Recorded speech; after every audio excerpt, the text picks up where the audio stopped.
அஸ்ஸலாமு அலைக்கும். நம்ம மீன் மசாலா ரெடி பண்ணியாச்சு. அடுத்தது வந்து கறி மசாலாவுக்கு நம்ம ரெடி பண்ண போகிறோம்.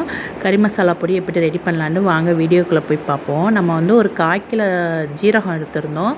1/4 கிலோ ஜீரகத்துக்கு வந்து ஒரு 25 கசகசா, அது கூட வந்து 25 மிளகுலேயே நம்ம வந்து பாதி மிளகு தான் போட்டிருந்தோம்.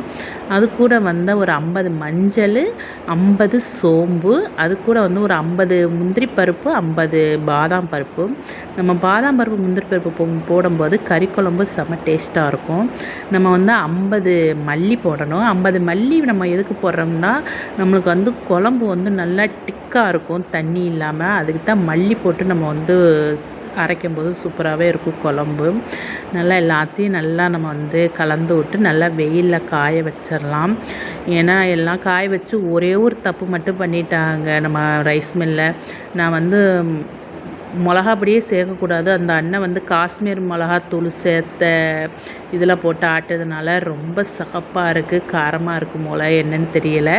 குழம்பு வச்சு பார்த்தா தான் தெரியும். இந்த வீடியோ பிடிச்சிருந்தா லைக் பண்ணுங்கள், ஷேர் பண்ணுங்கள், கமெண்ட் பண்ணுங்கள், சப்ஸ்கிரைப் பண்ணுங்கள், சப்போர்ட் பண்ணுங்கள். அடுத்த வீடியோவில் நம்ம சந்திப்போம். பாய்.